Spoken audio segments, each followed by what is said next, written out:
खारघर के उपसरपंच गुरुनाथ पाटिल ने अपना कार्यकाल पूरा होते ही अपने पद का इस्तीफा दिया। उपसरपंच पद के लिए बृहस्पतिवार को चुनाव संपन्न हुआ।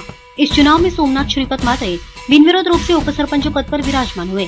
इस दौरान माननीय विवेक पाटिल, जिला सचिव बालाराम पाटिल, पूर्व पंचायत समिति सभापति हरीश केनी, सरपंच वनिता पाटिल, पूर्व सरपंच मंजुला म्हात्रे, रवि ठाकुर, एनआर शिंकरे आदि गणमान्य उपस्थित थे।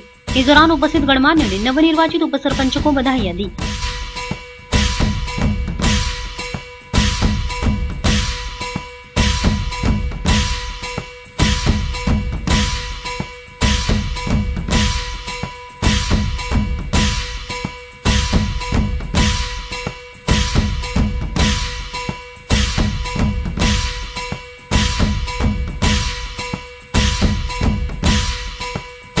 इस नवनिर्वाचित उपसरपंच सोमनाथ म्हात्रे को बधाइयां देते हुए माननीय विवेक पाटिल ने अपनी भावनाएं जाहिर की और उपसरपंच को आगामी सफर के लिए शुभकामनाएं दी। खारघर ग्रामपंचायतीच्या आत्ताच झालेल्या उपसरपंचाच्या निवडीमध्ये श्री सोमनाथ म्हात्रे यांची बिनविरोध निवड झालेली आहे। त्यांचं मी मनपूर्वक अभिनंदन करतो।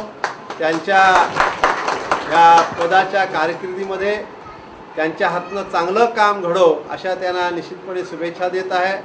आणि मला आपले सरपंच, उपसरपंच, माजी उपसरपंच, सर्व सदस्य आणि त्यांना मार्गदर्शन करणारे सर्व आपले प्रमुख कार्यकर्त्यांचा निश्चित अभिमान आहे की ह्या जिल्ह्यातील आणि माझ्या माहितीवर राज्यातील इंग्रजी माध्यमाची शाळा सुरू करणारी ही पहिली ग्रामपंचायत होण्याचा मान तुम्ही पटकावलेला आहे।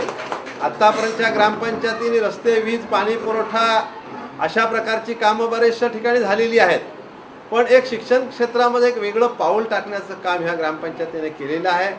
सर्व ग्रामपंचायत सदस्य हे तरुण आहेत, सुशिक्षित आहेत, समाजामध्ये काम करण्याची आवड आहे आणि ह्या खारघरमध्ये, खारघर परिसरामध्ये ज्या पद्धतीनं एक उत्तम शहर, चांगलं शहर म्हणून वसवण्याचं काम शिडकोनं केलेलं आहे, त्या शिडकोनं अशा प्रकारचं शहर वसवत असताना ग्रामपंचायत देखील आम्ही कुठं मागं नाही हे दाखवण्याचं काम निश्चितपणे तुम्ही केल्याबद्दल तुम्हाला आम्ही मनपूर्वक धन्यवाद देतो आणि पुन्हा एकदा सोमनाथ म्हात्रे यांना हार्दिक शुभेच्छा देतो आणि आपली रजा घेतो। जय हिंद, जय महाराष्ट्र। वहीं इस दौरान खारघर में शुरू किए गए घंटा गाड़ी का उद्घाटन माननीय विवेक पाटिल के हाथों संपन्न हुआ।